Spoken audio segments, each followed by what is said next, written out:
de esta obra maestra, Luis de Carvajal el Mozo. Muchas gracias por su presencia física en este museo sacro y reinal, conocido por todos nosotros como la Casa Humboldt. Gracias a quienes nos siguen a través de las redes sociales. Damos la más cordial y grata de las bienvenidas y con entusiasmo lo digo. He visto la dedicación y entrega para este trabajo cultural e histórico del rescate de tanta historia perdida de Taxco. Me refiero al trabajo, dedicación del doctor Marcos Parra, quien se ha empeñado en rescatar valores históricos de nuestro municipio. Doctor, muchas gracias, lo presentamos ante todos ustedes.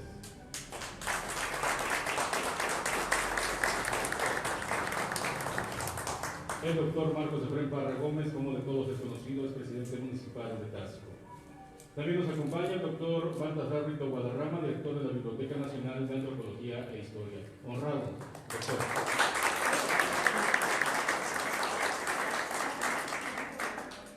Aquí en la escaleta, en el guión decía licenciado, me pidió que no lo nombrara como tal. Me dijo, señor, pero es un joven talentoso. Muchas gracias, amigo Noel Víctor González, por estar con nosotros. Él viene representando a Liber Editores. Noel, bienvenido.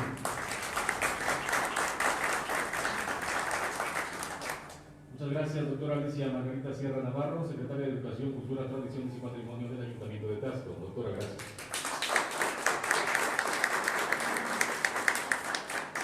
Señora Nancy Loyo Aguirre nos engalana su presencia. Muchas gracias, señora.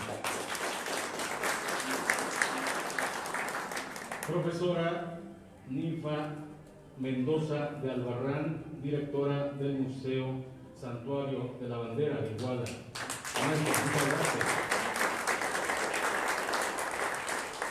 Doctor José Carlos Escobar, director del CEPERNAM Campus Taxco. Gracias, doctor. Nos distingue con su presencia el notario público número 1, don Alejandro García Maldonado. Gracias. Muchas gracias a todos. Vamos a iniciar escuchando el mensaje que nos comparte en esta tarde precisamente el joven Noé Víctor González, quien representa Liber Editores. Adelante, Noé, por favor.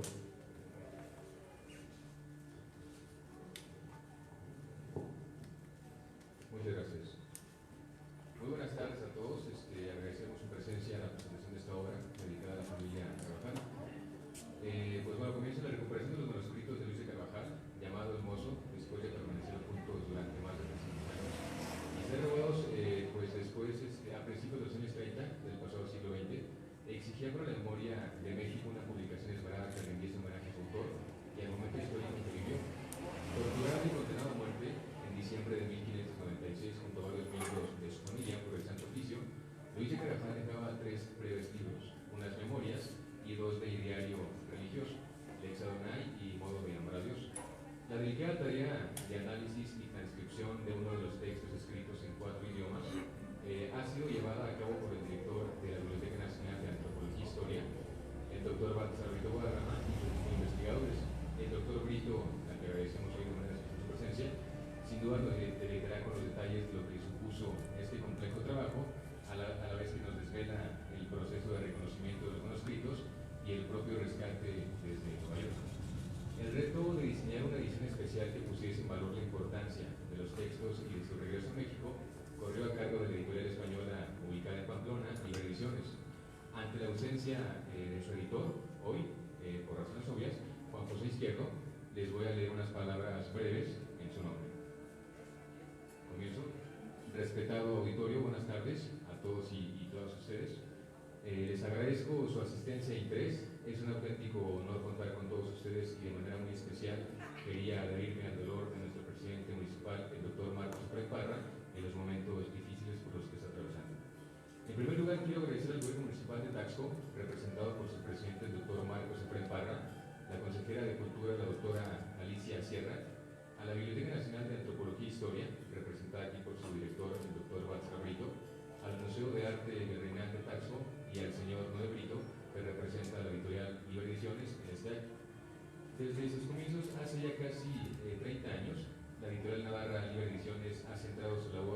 diseño y elaboración de obras de alta bibliofilia, en ediciones reducidas y muy cuidadas. Los textos clásicos o modernos, siempre muy trabajados y el léxico renovado, se acompañan de ilustraciones y de obra gráfica original de artistas contemporáneos. En la trayectoria del editorial se atesoran más de 50 títulos, algunos catalogados como las ediciones más importantes de la historia a nivel mundial.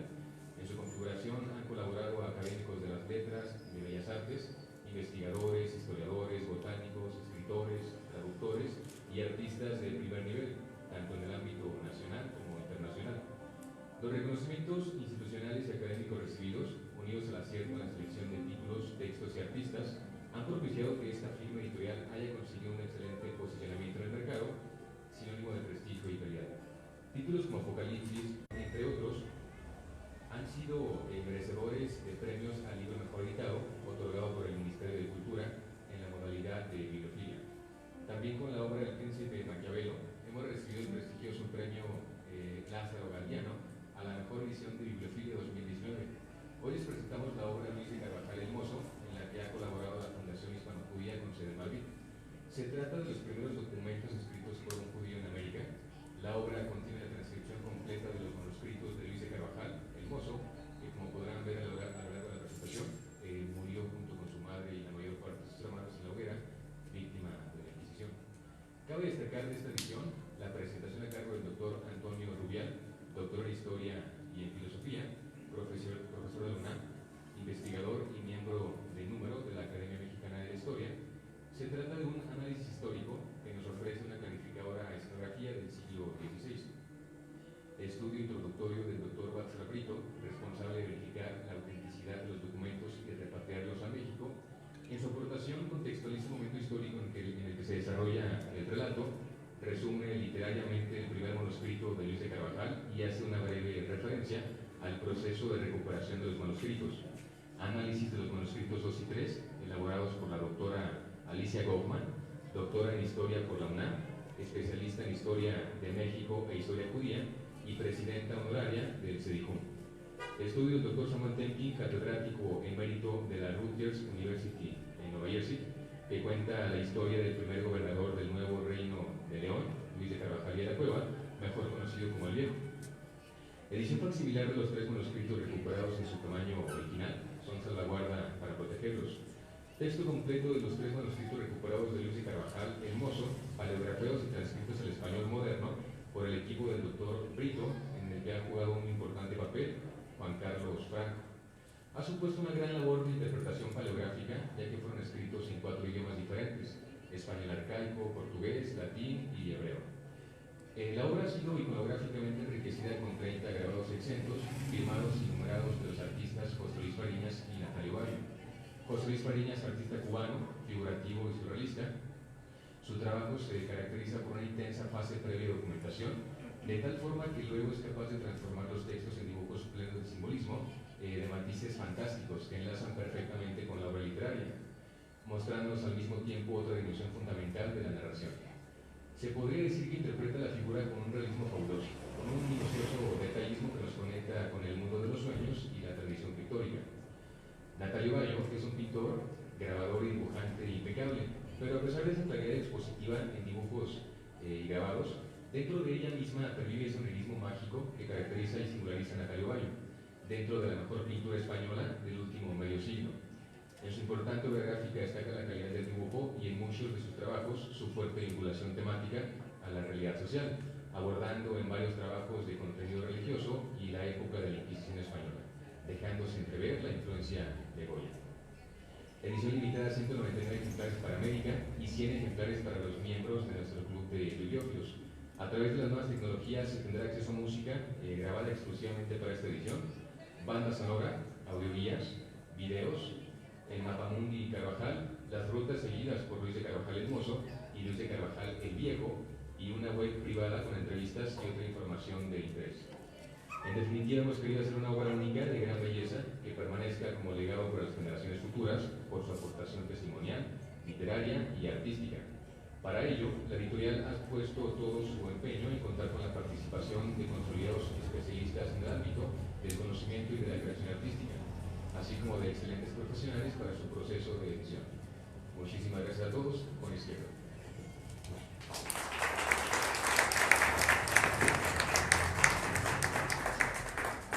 Muchas gracias, Noé Hito González. A continuación escucharemos, la doctora Alicia Margarita Sierra Navarro le dará lectura al currículum del doctor Baltasar Brito Guadarrama para, de manera inmediata, presentar el libro Luis de Carvajal el Mozo, a cargo del propio doctor Baltasar Brito Guadarrama. Reiteramos que nos honra su presencia en Tasco y en este recinto cultural de los Haciendas. Muchas gracias. Doctora, te escuchamos.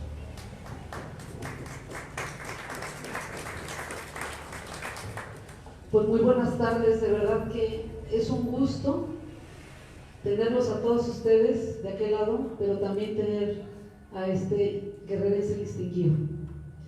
Quiero mencionar pues que aquí se encuentra también gente de Juliantla, Juan Marcos Figueroa, sus hijos, quienes también están muy interesados en este tema, ¿verdad?, por el estudio de la MIP de Juliantla. Se encuentra también el director del Colegio de Bachilleres Tasco, el profesor Bonal Ortiz. Gracias también por decirles a todos tus alumnos que se conectaran, y por supuesto a nuestro presidente del Museo de la Planta en Tasco, Alfonso Figueroa, y Lili Castillo, que también ellos han hecho una gran labor en Tasco en la difusión de la cultura. Pues quiero decirles que el currículum es este, que son más de 50 hojas, pero no, el tiempo es oro y queremos que escuchen al doctor Baltasar. Entonces hicimos un extracto pequeñito, pero quiero decirles que él es un estudioso que se ha dado la tarea de verdad de buscar en la historia el engranaje del cual nos sentimos muy muy orgullosos, porque él es de una parte de por allá por Apaxla, y es un guerrerense de verdad que en el área de historia, etnografía, paleografía ha hecho historia y ha sido muy muy destacado, y el gobierno cree en él y tiene una credibilidad increíble, ¿verdad?, porque pues ha rescatado este tesoro que para nosotros como guerrerenses pues nos marca un momento definitivo. Y bueno, quiero decir que Baltasar Brito Guadarrama es licenciado en etnohistoria, es maestro y doctor en estudios mesoamericanos por la UNAM. Es especialista en códices, en historia novohispana y bibliografía de México.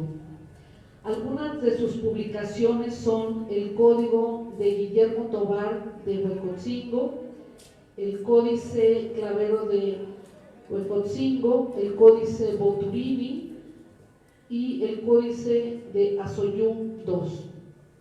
Ha obtenido varios reconocimientos, entre ellos la medalla Alfonso Caso por la Universidad Nacional Autónoma de México, los premios Francisco Javier Clavijero y Raúl Guerrero, otorgados por el Instituto Nacional de Antropología e Historia a los mejores trabajos de investigación.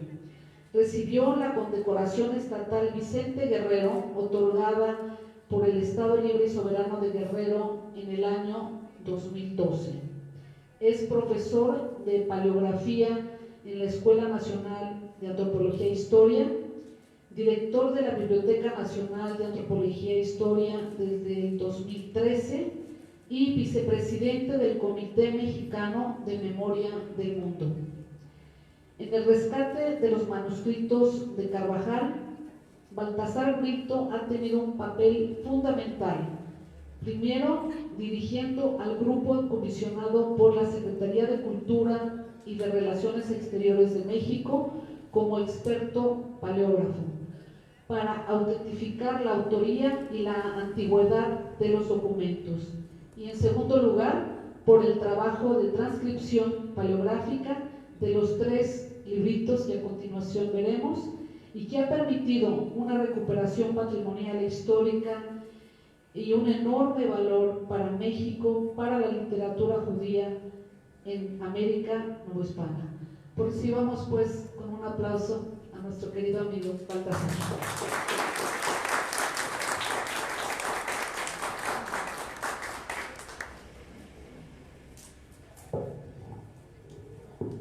Muchas gracias por todas las palabras que me hacen favor de comentar. La verdad es que yo siempre les digo que a veces no es tan importante eso, sino estar aquí entre amigos, como es esta la ocasión.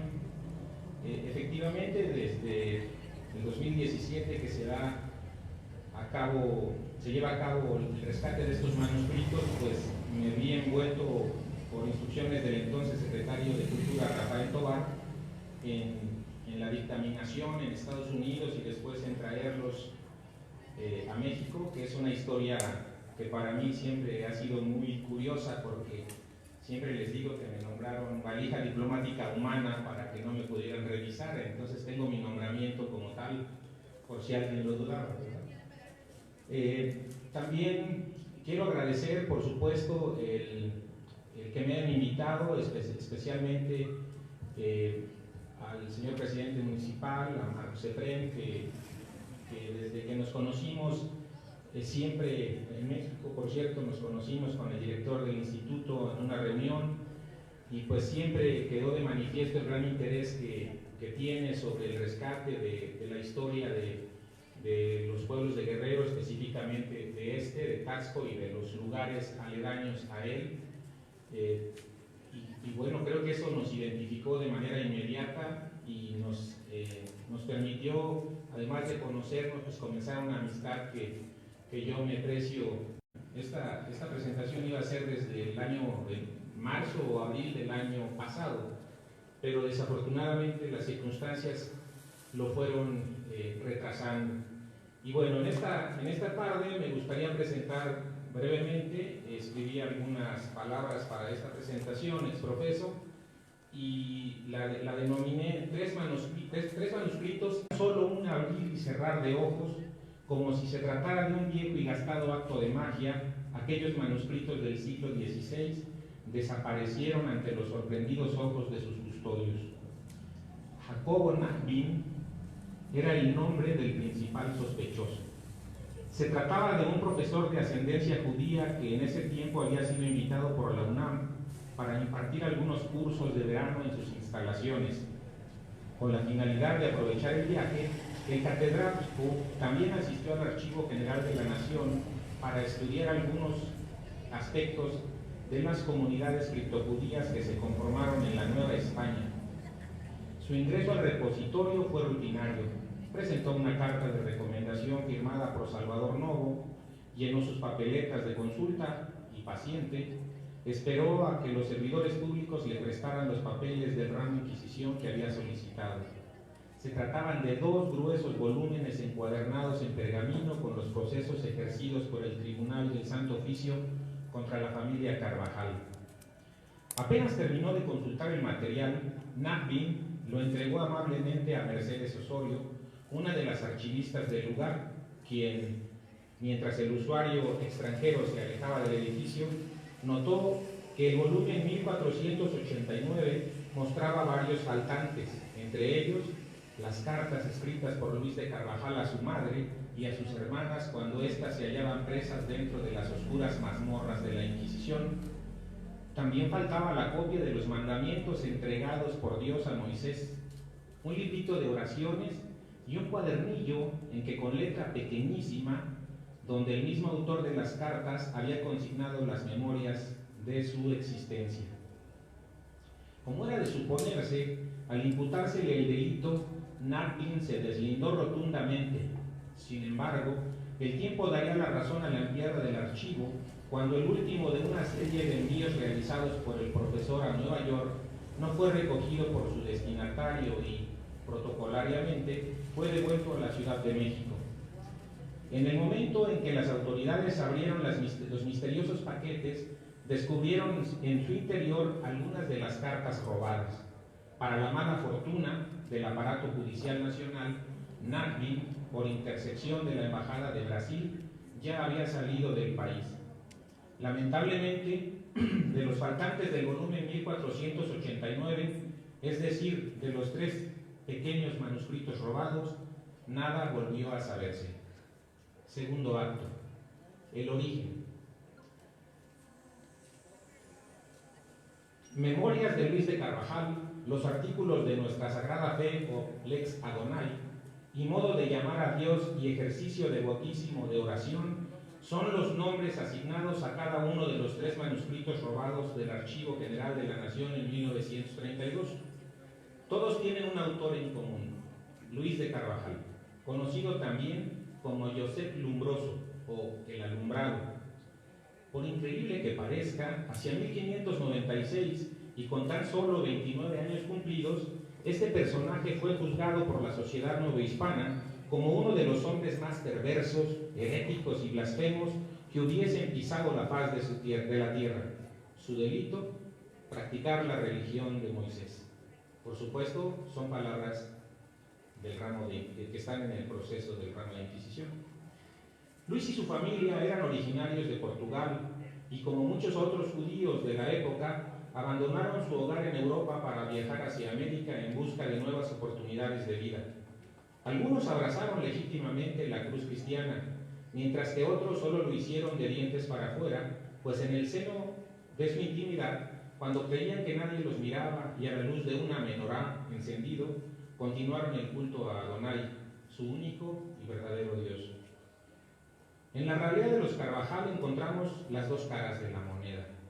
Durante la segunda mitad del siglo XVI, por la mano del virrey Martín Enríquez de Almanza, Luis de Carvajal el Viejo, que es en realidad tío de Luis el Joven, es hijo de una de sus hermanas, llegó a la Nueva España para pacificar los actuales territorios de Tamaulipas, Zacatecas, Durango, Nuevo León, parte de San Luis Potosí, Nayarit, Sinaloa, Chihuahua y Texas. Increíble lo que le dieron a don Luis de Carvajal el Viejo.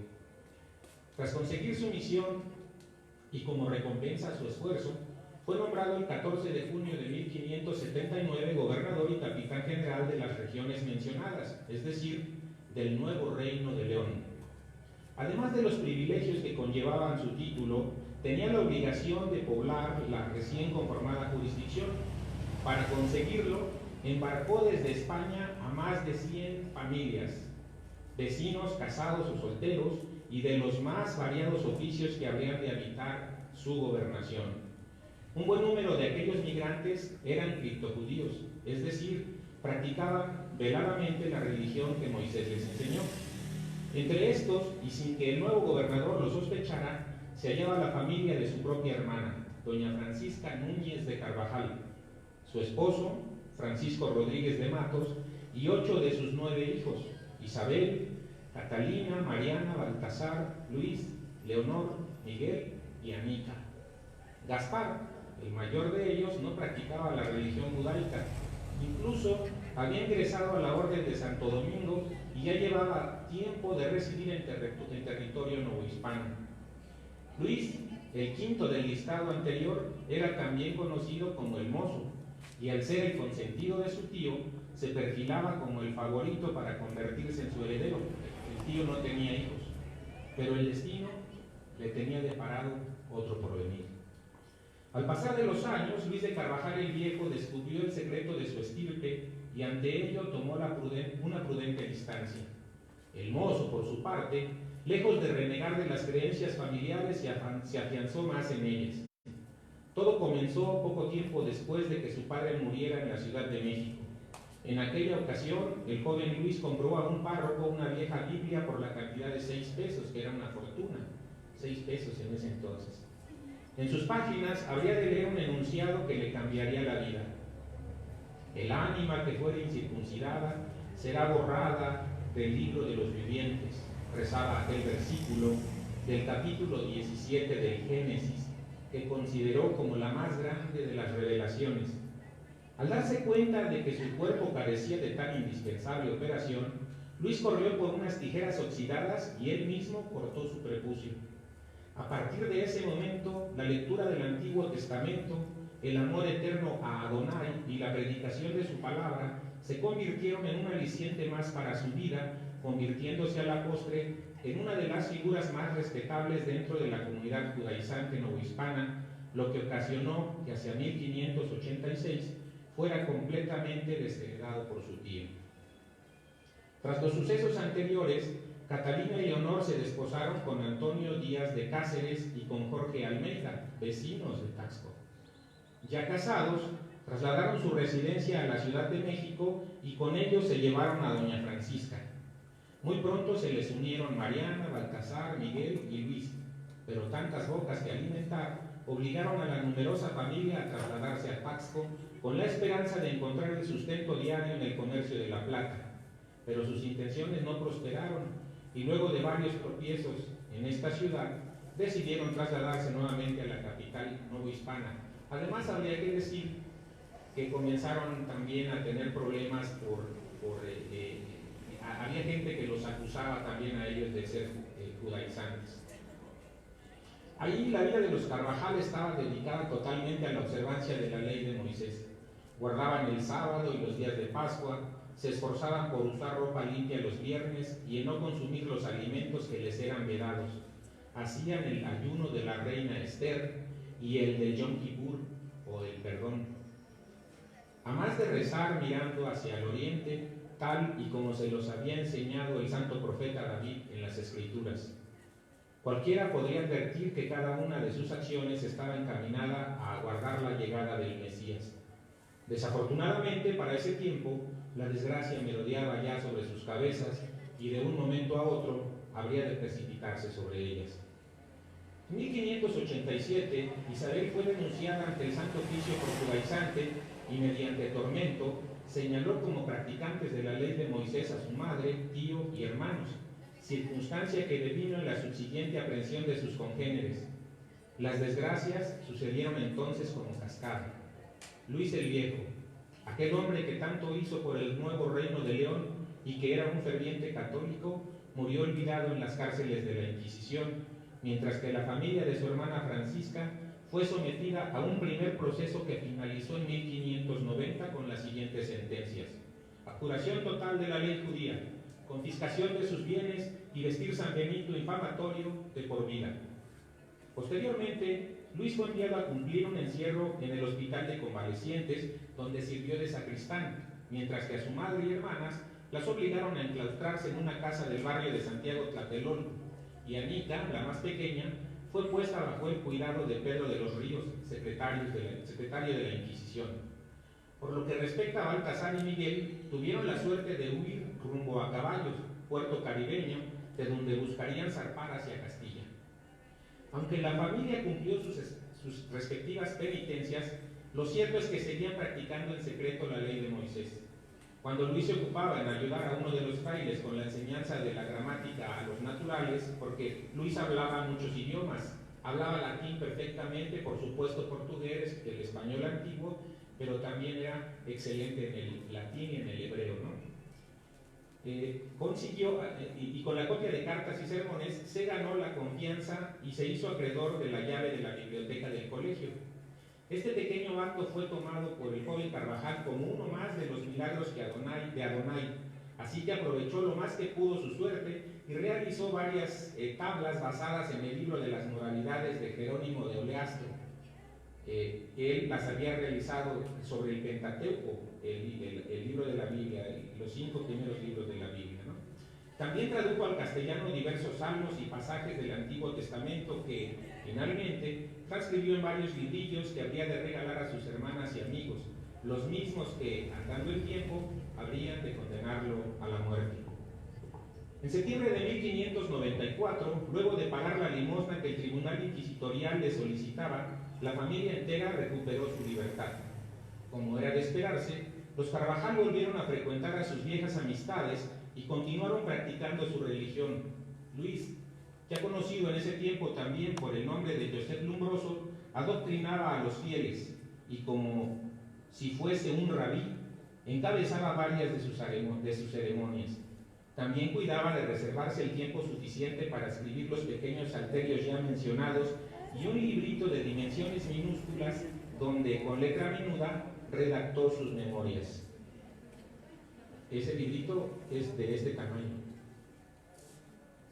Es muy, muy pequeñito. Ustedes pueden verlo. 4 meses. Tan solo 4 meses era lo que habría de durar aquella felicidad. El 1 de febrero de 1595, Joseph fue aprehendido nuevamente por el Santo Oficio. Los cargos: judaizante, relapso y practicante. Solo había una diferencia. Esta vez, Lombroso estaba resuelto a no apurar de sus creencias, así se llevase la vida en ello. Para su mala fortuna, sin darse cuenta, él mismo se delató cuando ya estaba en las mazmorras de la Inquisición. Tenía por compañero a un espía que logró escuchar de la propia boca del acusado varios nombres de judaizantes y la descripción exacta de sus festividades. Incluso, una noche Joseph le mostró un pequeño cartapacio que tenía escondido bajo el sombrero. Por eso era tan pequeño, porque lo escondía en su sombrero y cuando lo revisaban, pues no encontraban el documento, ¿no? Donde tenía escritas en letras de oro los mandamientos de Dios. También reveló a aquel sujeto de su confianza la existencia de 2 libros más que estaban ocultos en su casa de Tlatelolco. El primero eran sus memorias, que yacían en un enladrillado que estaba en lo alto de la construcción, dentro de un hueco cubierto por una tabla. El segundo era un salterio que enviaría a sus hermanos a Europa y que habría de hallarlo entre una ventana y unas tinajas de la misma casa. No es necesario explicar que los manuscritos mencionados terminaron en las manos de los inquisidores, quienes de inmediato los integraron en su expediente al considerar las pruebas fehacientes y tangibles en contra del judío recalcitrante. Ya todo estaba perdido. Joseph no tuvo más remedio que declararse culpable de los delitos contra él impugnados. Finalmente, el 8 de diciembre, segundo domingo de Adviento de 1596 y día de la limpia concepción de Nuestra Señora la Virgen María, Luis, su madre y hermanas murieron por garrote a manos de los verdugos. Sus cuerpos ya sin vida fueron quemados y los sanbenitos que portaban colgados al interior de la Catedral Metropolitana. Mariana, quien por sus padecimientos mentales libró la muerte en esa ocasión, murió el 25 de marzo de 1601, sentenciada a la hoguera bajo el cargo de judaizante, declarándose además que sus hijos y nietos serían considerados inhábiles e incapaces de obtener algún tipo de beneficio u oficio de carácter eclesiástico o público. Añica, la más pequeña del clan Carvajal, murió a los 67 años de edad en el llamado Auto Grande de 1649, también quemada. Baltasar huyó hacia Pisa, Italia, donde cambió su nombre por el de David Lombroso. Por lo que toca al pequeño Miguel, se fue a radicar a la ciudad de Salónica, junto a Constantinopla, donde al parecer cambió su nombre por Jacobo Lombroso y llegó a convertirse en un connotado rabino. Gaspar, el fraile, continuó su camino al servicio de Jesucristo y al parecer murió en Oaxaca a los 44 años de edad. Tercer acto. Como se puede advertir, los 3 pequeños libritos que precipitaron la muerte de Luis y que fueron retenidos como pruebas por el Tribunal del Santo Oficio son los mismos que Jacob Natvin hurtó del AGN en agosto de 1932. A partir de esa fecha y durante 84 años nada se supo de ellos, hasta que el 21 de junio de 2016 aparecieron nuevamente a la luz pública cuando la casa Swan Galleries los incluyó dentro de una subasta de impresos y manuscritos americanos. Debo de decir que esta casa, que está ubicada en Nueva York, se ha especializado en la venta de documentos de patrimonio mexicano, tal y como hemos hecho notar en los últimos años. Ha vendido cartas de Cortés que han sido robadas del archivo y una serie de manuscritos que la Fiscalía General de la República ya tiene las denuncias ingresadas, y bueno, he participado dando los dictámenes de este tipo de documentos. Después de que yo mismo certificara la autenticidad del lote y de demostrar que se trataba de patrimonio cultural mexicano ilegalmente sustraído de nuestro país, las autoridades de cultura buscaron la mejor solución para su recuperación. En ese momento se conjuntaron dos situaciones para repatriar ese patrimonio cultural mexicano: la filantropía de Leonard Milberg, un afamado coleccionista norteamericano, y la acción conjunta organizada por la Secretaría de Cultura de México, encabezada por Rafael Tobar y de Teresa, el Instituto Nacional de Antropología y la Secretaría de Relaciones Exteriores a través de su consulado en Nueva York. Los complicados trámites de repatriación, que hubiesen llevado años, se lograron apresurar gracias a la buena voluntad de Milberg, quien decidió adquirir los documentos y donarlos a nuestro país.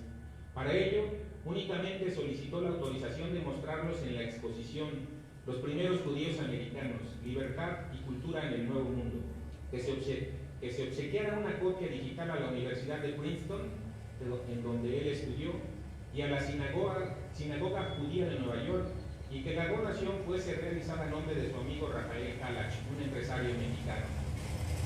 Bajo esta serie de acuerdos, el 18 de marzo de 2017 fueron entregados los manuscritos al embajador Diego Gómez Pickering, en ese momento cónsul de México en Nueva York, y traídos a nuestro país por un servidor.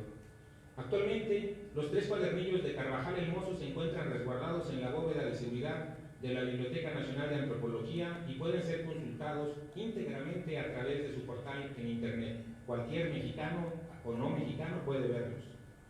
Los manuscritos son importantes no solo para recuperar parte de la historia de esta familia novohispana, sino que en la actualidad son considerados la simiente literaria del pueblo judío en América. Esto desde luego no quiere decir que no hubiese habido judíos antes que ellos en América. Los hubo, de hecho sabemos de uno que vino con Cortés y que fue también juzgado por la Inquisición en 1528, pero no había quedado documentación escrita de manera exprofeso para que pudiéramos asignarles a una cierta literatura. Luis era también un gran poeta, escribía cosas muy bonitas, eso es algo que todavía nos falta por estudiar con más detenimiento. Es por ello que celebro el esfuerzo que hizo Libre Ediciones en esta lujosa publicación, cuyo trabajo conjunto que engloba los estudios, el arte, los librillos facsimilares y la transcripción paleográfica reivindican y enaltecen la memoria de Luis de Carvajal el Mozo, gran personaje que en tiempos de fuerte represión religiosa luchó y dio la vida por sus creencias. Me gustaría cerrar comentando, haciendo más bien el comentario final. Hay ya diversos estudios como este, que es un estudio muy bonito sobre los judíos aquí en esta ciudad, pero creo que haría falta que se publicasen documentos de otros personajes que eran mineros.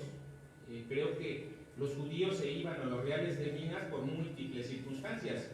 Primero, porque había mucho dinero en el aspecto de la extracción de la plata en las minas, pero también porque estaban muy alejadas de las ciudades y entonces podían practicar de alguna u otra manera con cierta libertad sus creencias. Entonces creo que haría falta aquí en Taxco los Fonseca, otras familias muy importantes que conocemos que vivieron aquí en Taxco y que les hace falta un estudio muy interesante.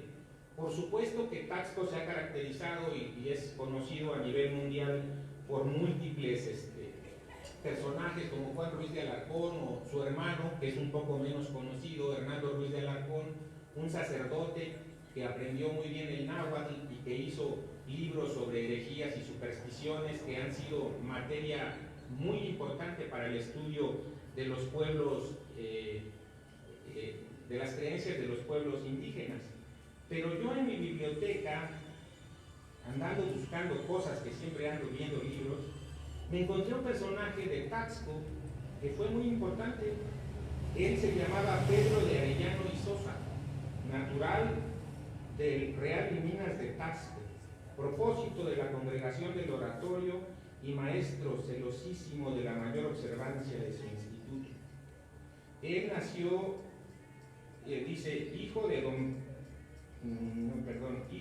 murió el 7 de marzo de 1719 a los 67 años.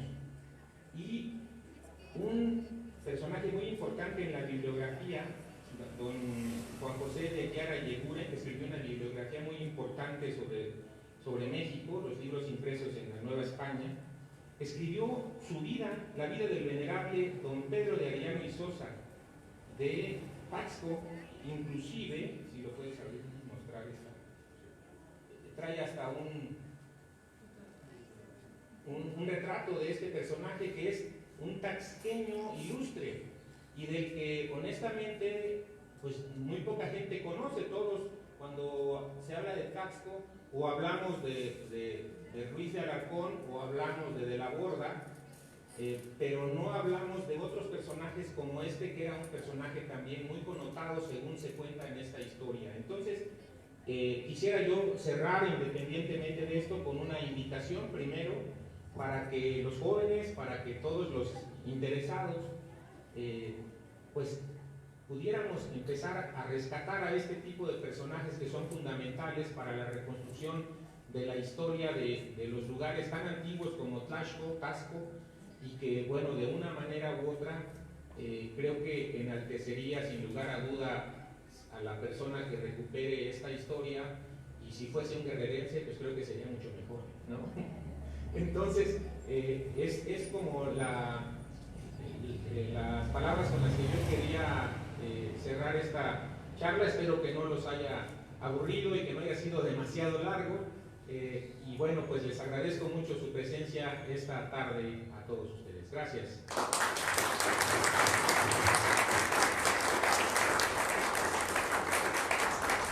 Muy bien, en nuestro formato de hoy tenemos a continuación la sesión de preguntas y respuestas, pero yo quisiera, si usted me lo permite, decir unos invitados, escuchar el mensaje del presidente municipal, el trabajo que ha venido realizando en conjunto para pasar a nuestro siguiente punto, que sería preguntas y respuestas. Señor presidente, con una disculpa por romper el protocolo.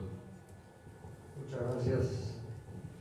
Saludo con afecto a toda la estimable concurrencia, distinguidos tasqueños y personajes de la ciudad que nos honran esta tarde. Particularmente agradezco al doctor Baltasar Brito su magnífica presentación.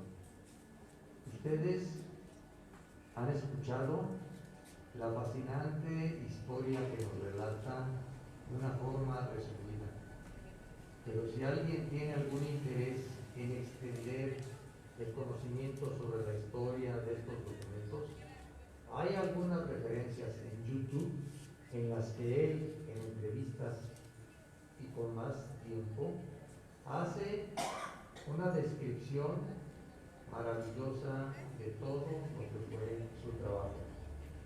Como ustedes lo pueden observar, el doctor Baltasar Brito, además de ser un guerrerense distinguido, es una gente muy humilde, muy sencillo. Pocos guerrerenses de la época han alcanzado el nivel cultural, de producción literaria, de trabajo y de reconocimientos como él.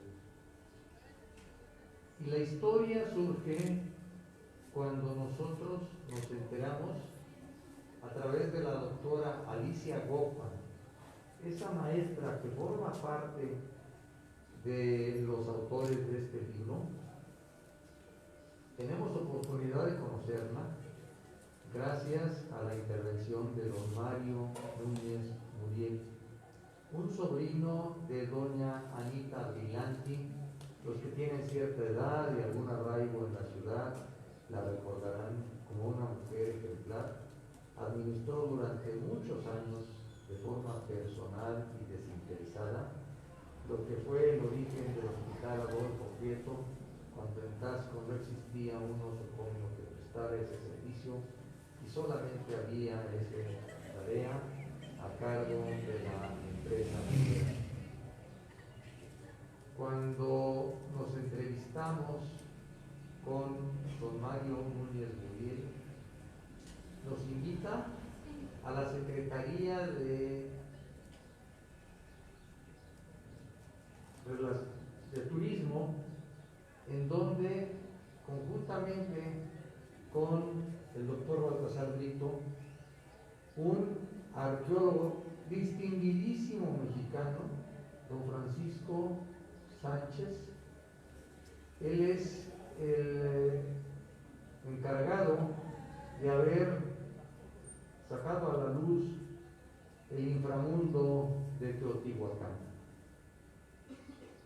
Otro personaje de primer nivel, el embajador de Israel, el subsecretario de Turismo y una serie de personajes con los que nos entrevistamos.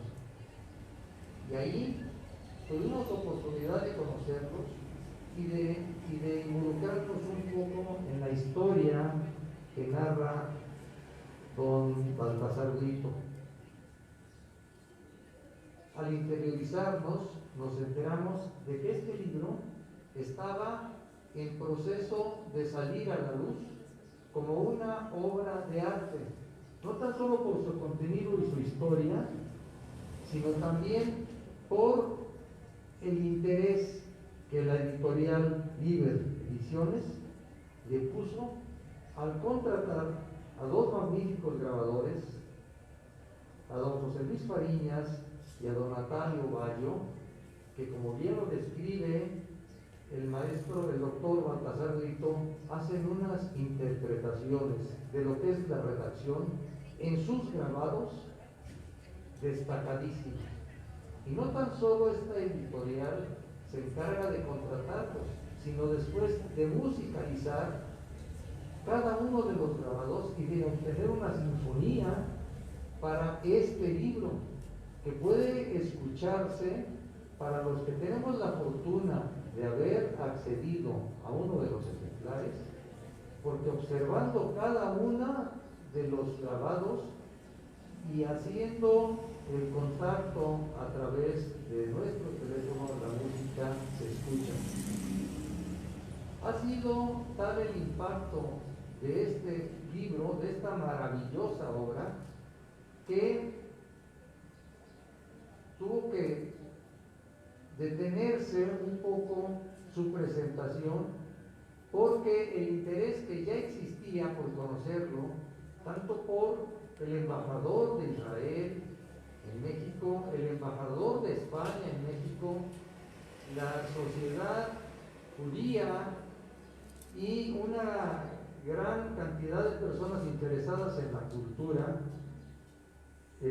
la suspensión de la presentación del libro en México tuvo que darse por motivo de la pandemia, como bien lo refirió el doctor Baltasar Brito. El resto lo acabamos de conocer. No voy a abundar sobre esto. Quise poner en antecedentes cómo tuvimos la fortuna de conocer.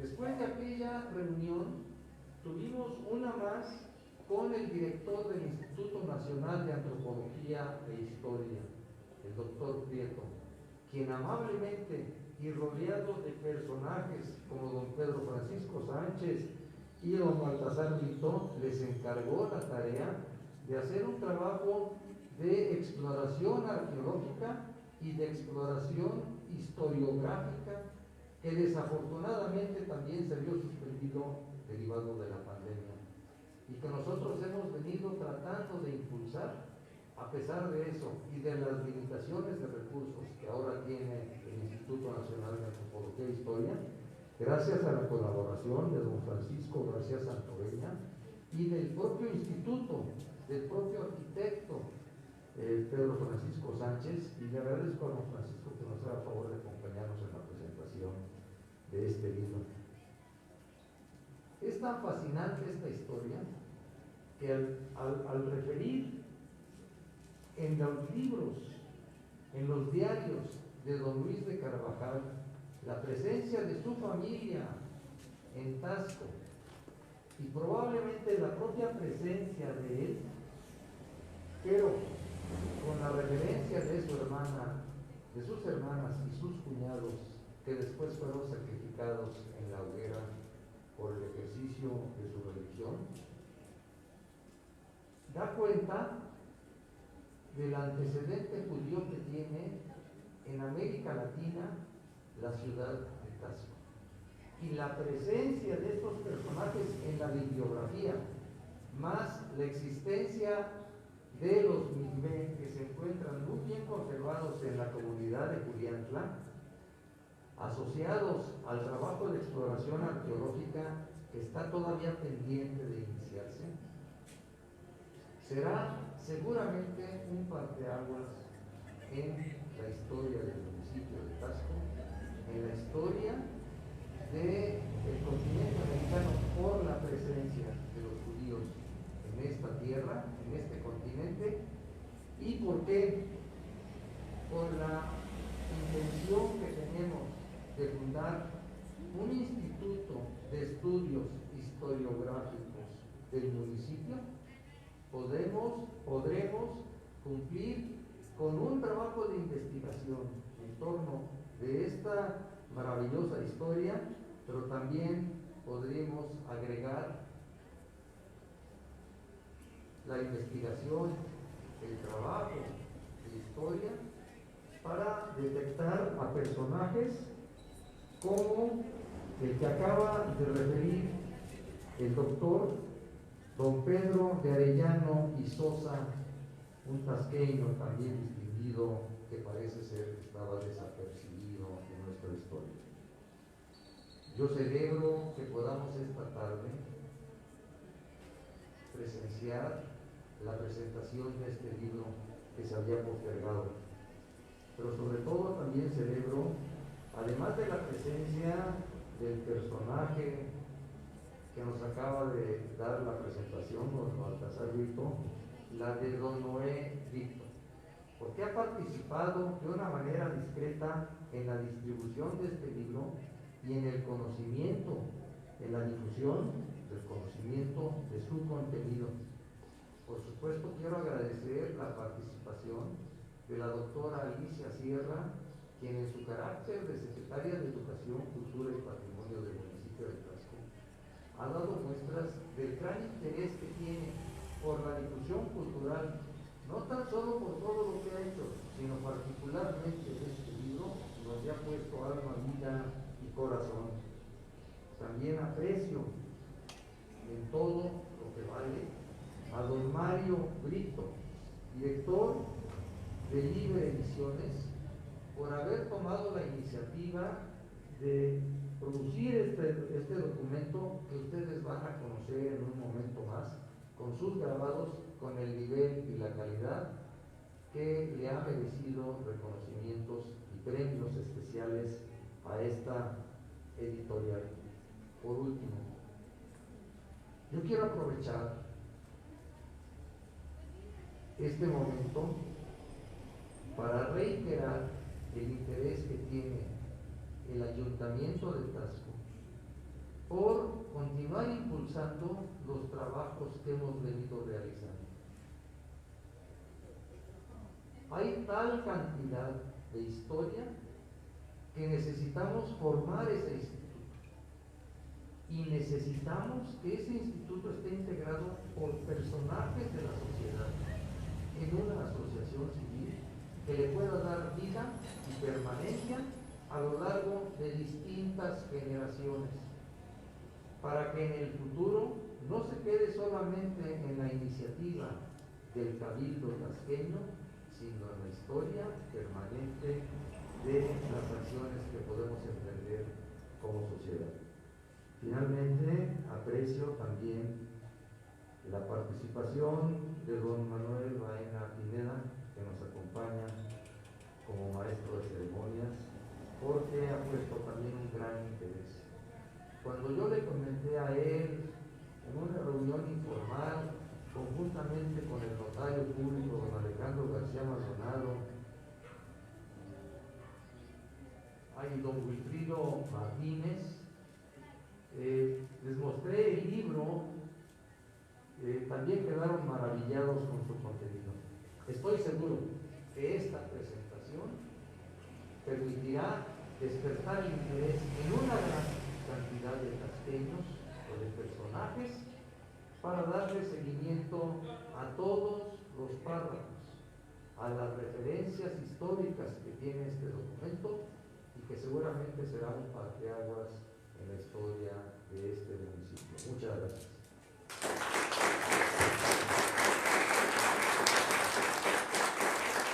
Muchas gracias, doctor Marcos Parra, y como ustedes seguramente lo saben, quienes están en esta ciudad por más de 3 años en esta administración municipal, se le ha puesto mucho énfasis en la cultura, en la educación. Esto es digno de reconocer. Doctor Baltasar Brito Guadarrama, creo que también usted lo ha notado, el interés de Marcos Parra por reeditar libros, rescatar, buscar, estar preocupado por enaltecer mucha historia perdida.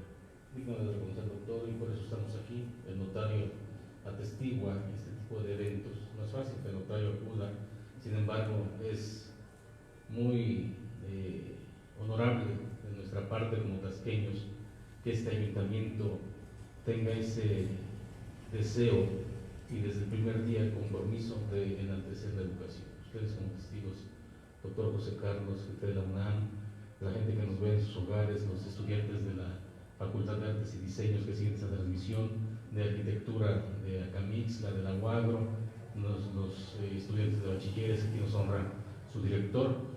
Es digno de reconocer, doctor Marcos Parra y la gente del ayuntamiento, doctora Alicia, este tipo de trabajo en torno a la educación. Vamos a entrar a una sesión de preguntas y respuestas. Por favor, levantando la mano y autopresentándose, por favor. ¿Alguien quiera preguntar ahorita que tenemos la oportunidad de estar cerca del doctor Baltasar Rito? Adelante, señor notario.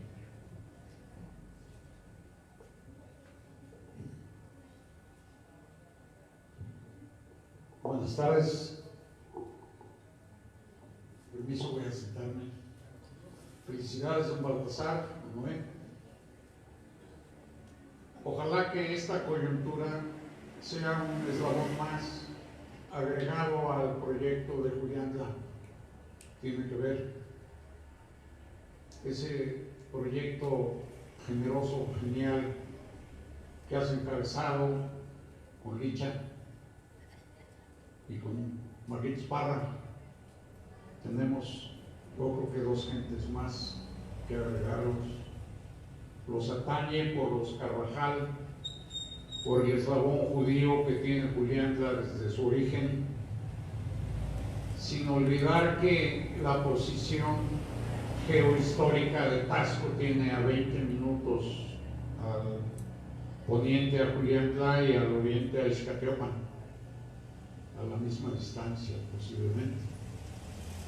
De modo que, pues, en cuanto a la pandemia y las vacunas que esperamos con ansia nos lo permitan, pues hay que seguir trabajando, presidente, secretaria.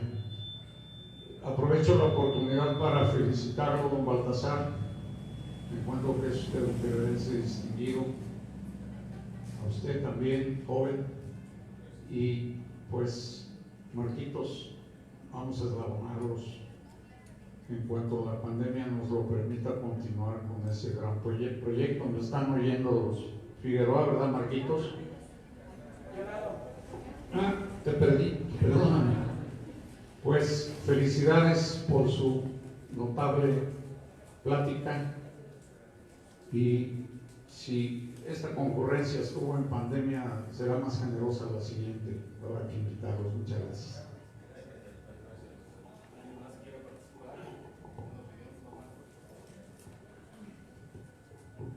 Antes que nada, muy buenas tardes. Mi nombre es Juan Marcos Figueroa, de Julián La Guerrero. Creo que muchas veces la historia nos marca muchas veces. Para saber de dónde venimos, de dónde somos, tenemos que saber de dónde venimos. Juliantla es un pueblo que a través de los años siempre hemos tratado de llevar a cabo cierta línea, ¿no? La gente de Juliantla hoy en día nos decimos católicos a un 100%, pero mis abuelos siempre nos dijeron que teníamos un antepasado judío. Entonces, durante muchos años la gente equivocadamente, las construcciones que están en el Zócalo de Juliantla, la gente se refería como la sinagoga. Entonces, en su momento, hace los años 70, llegó un judío que nos hizo saber que no era la sinagoga, que era un mikve. Entonces, pero realmente nosotros desconocíamos a qué se refería eso. Entonces, con los años, siempre, creo que la familia Figueroa en particular, mi familia, siempre tuvo el gusanito de indagar el por qué esas construcciones, a qué se referían. Y entonces, hace unos años tuvimos unos nexos con enlace judío, con gente de la comunidad judía, y se nos acercó un maestro en cuestiones judías y nos dio una introducción al judaísmo, donde nos hizo saber que esto era un mikve femenino, un mikve masculino, un mikve utensilios o trastes. Entonces, y que normalmente la sinagoga estaba ubicada hacia el poniente hacia el oriente, no el poniente, hacia el oriente del mikve femenino. Entonces, si ustedes se ubican en el Zócalo de Cuyantla, nuestro oriente en forma ascendente es nuestra iglesia. Entonces, nos platicaba que lo más seguro era que nuestra iglesia en un momento hubiese sido la sinagoga.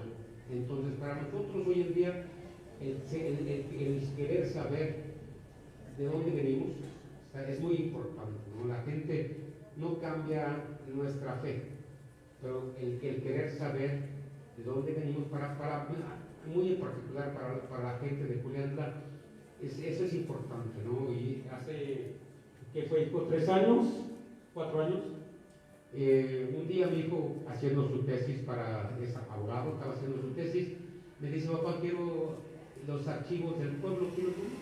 Digo, cada comisario, pues estaba haciendo su tesis, un día me llega y me dice: papá, ¿alguna vez viste tú este libro?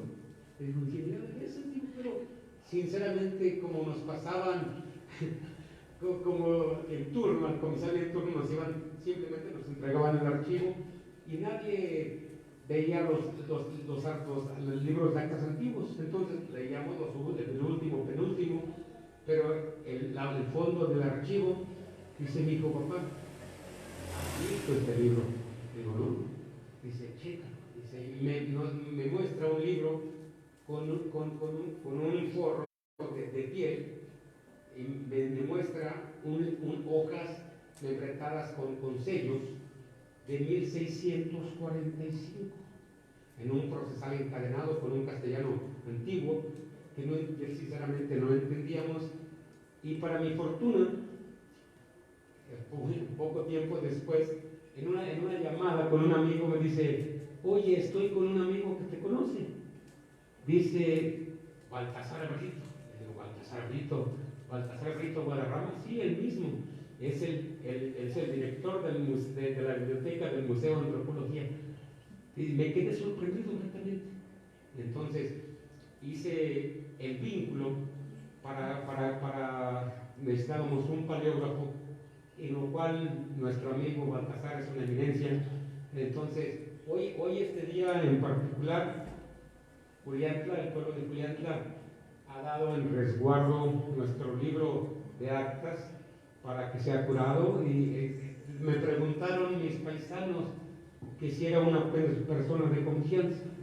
Le digo: señores, tengo muchos años, la familia Figueroa con la familia Brito Guadarrama tenemos demasiados años de amistad y confianza. Le digo: yo digo que sí. Entonces hoy este día para mí, estoy aquí porque es un día muy importante para el pueblo de Cuyantla, el darle el resguardo para la restauración y el manejo apropiado de la traducción de este libro. Es algo muy importante para nosotros.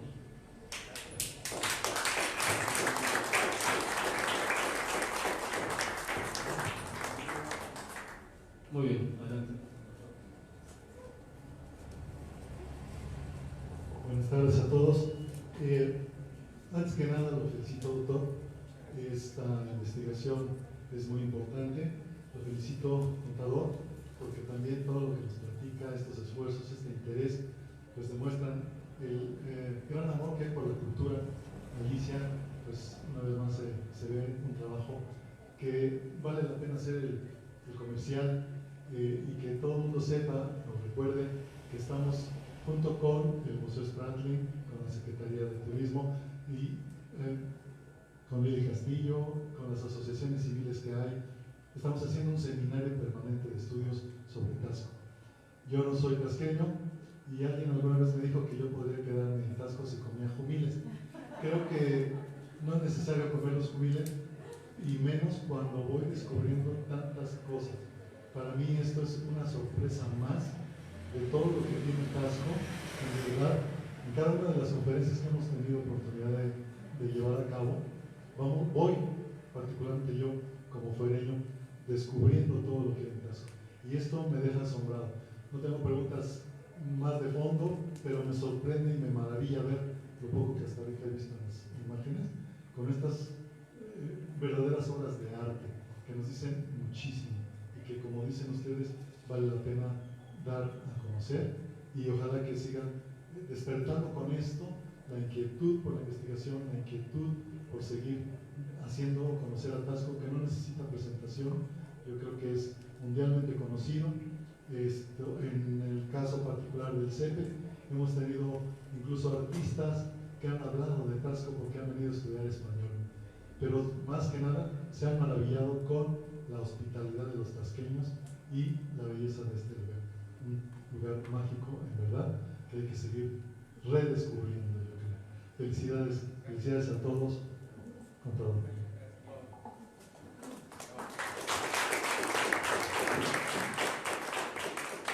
Buenas tardes, Nelson Alvarado. Doctor, le tengo una pregunta. No sé si es una característica de varias generaciones en jóvenes, pero yo noto en la mía, por lo menos, un desinterés general por la historia. Tenerlo aquí es una dicha, y efectivamente somos pocos jóvenes, lamentablemente. Con toda la experiencia que ustedes tienen, ¿cuál es el mensaje, la importancia que debería tener para las generaciones jóvenes la historia en general? Independientemente de que sea de su agrado algún tema en específico, la historia en general, y tenerlo aquí, ¿cuál es el mensaje para nuestra generación joven? Que lamentablemente no nos interesa en demasía el tema de la historia como otros temas que son mucho más banales, ¿no?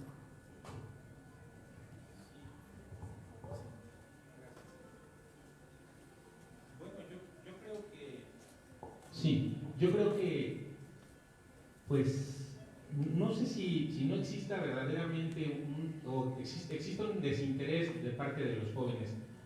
Lo que pasa es que los medios están ahora, o sea, las formas como se transmiten las cosas es diferente a como se transmitían, por ejemplo, hace 30 años, cuando yo era un chavo que andaba buscando qué iba a estudiar o alguna otra cosa. Yo, de hecho, historia lo estudié ya un poco más grande, pues porque tuve que trabajar antes, ¿no? Cuando nos fuimos a México, pues tuve que trabajar y ya estudié lo que yo quería cuando tuve un poco de tiempo libre.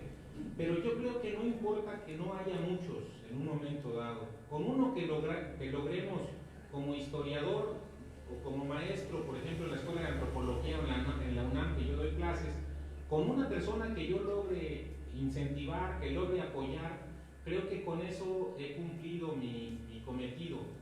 Lógicamente nos gustaría incentivar a muchos otros jóvenes a descubrirse herederos de un pasado importante, a descubrirse herederos de una circunstancia que nos permita entender mucho de lo que somos. ¿Por qué en Taxco se vive la Semana Santa de tal manera?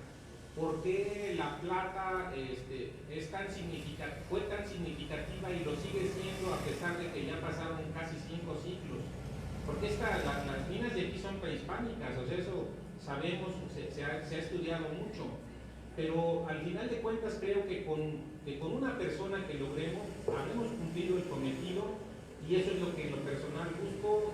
Doy conferencias, doy pláticas, ya mis hijas que están por aquí, que manejan esos aparatitos más fácil que yo, pues suben cosas al internet, me dicen, ahora di tal cosa, habla de tal libro en un minuto.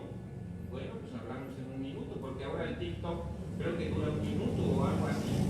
Entonces es difícil, sí, pero tal vez lo que tenemos que hacer es adecuarnos a esas nuevas modalidades y tratar de seguir haciendo lo que tenemos que hacer, porque cuando los jóvenes descubran, como yo descubrí un día, el gran pasado que tenemos en México, en un libro que me compró mi mamá, la pobre, me lo compró a pagos, no podíamos pagarlo completo, un códice, y que ese códice tuvo una importancia y un impacto en mí que después me dediqué a estudiar códices, ¿no? Entonces para mí esto sería como uno de los motivos, y por supuesto cuando encuentro el eco de lo que yo hago en otras personas, como en el caso del señor presidente o de Alicia, que también es muy interesada en ello, pues por supuesto que voy. Yo he ido a la montaña, he publicado libros de la montaña de Guerrero, de acá del norte de Guerrero, de las regiones. Entonces para mí eso creo que pues no quitaremos el dedo en el renglón y buscaremos las formas de hacer que más jóvenes se interesen. Y si tú estás interesado, pues no haces más que contactarnos y por supuesto que contarás con el apoyo.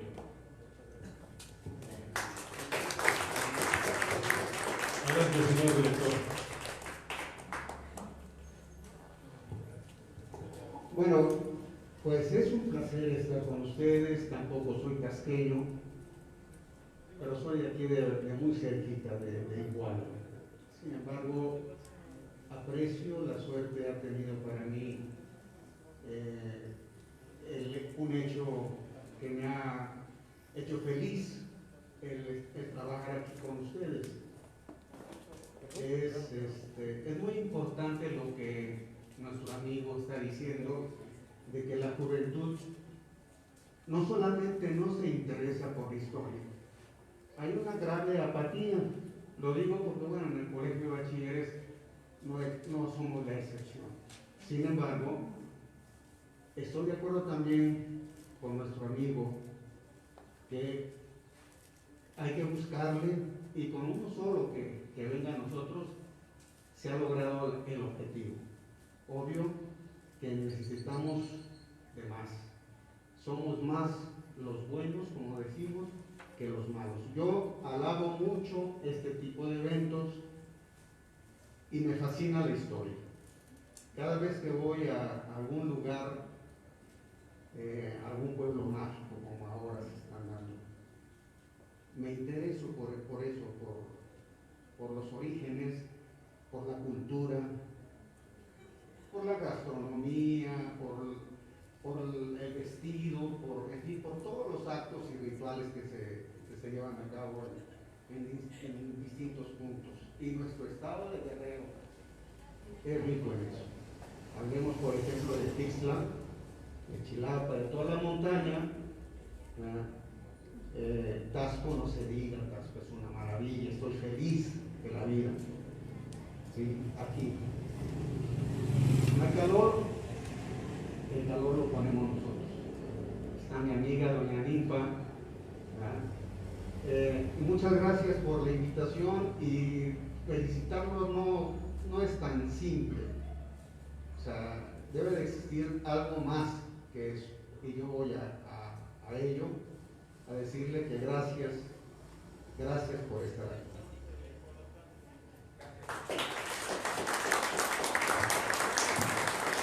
Muy bien, pues muchas gracias a todos por su presencia. Vamos a pasar a la entrega de reconocimientos. Señor presidente.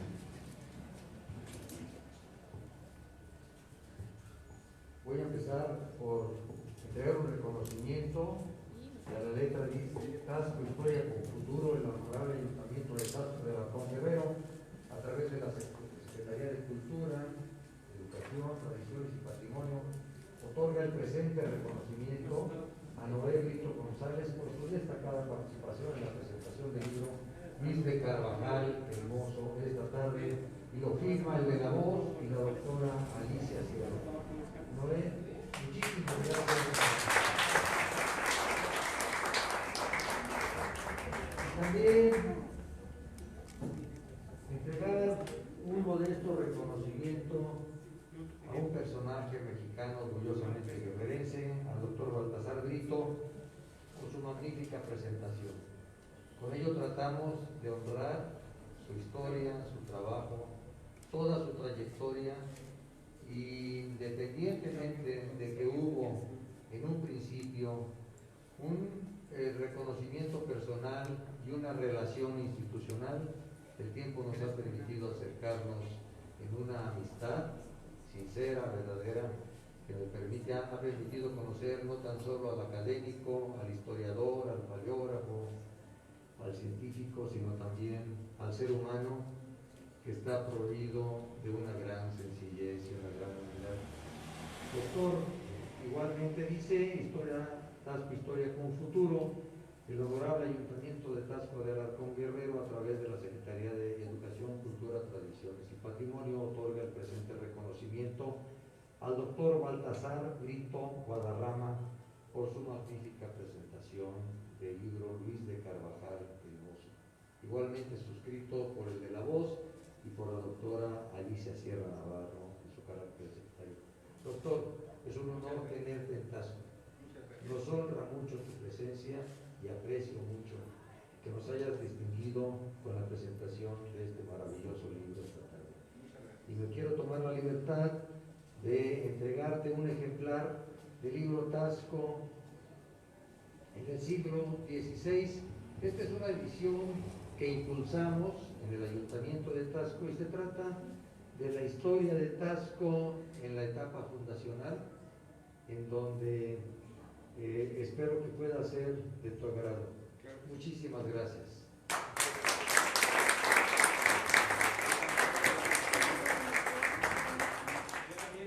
Este es uno de los libros que en realidad son 3 tomos. Era una obra inédita del siglo XVIII. Tuve la fortuna de encontrar el original, que estuvo perdido alrededor de 200 años, y es una descripción de la Ciudad de México. Transcribí los 3 tomos y tuve la fortuna de publicarlo, entonces traigo este presente también para ustedes.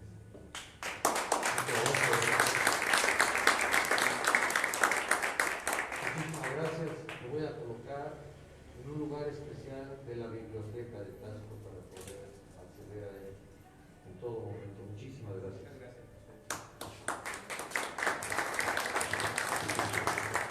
De esta manera, señoras y señores, hemos concluido con la presentación de esta obra maestra, Luis de Carvajal el Mozo. Muchas gracias a todos por su presencia. Muy buenas tardes. Feliz fin de semana. Gracias.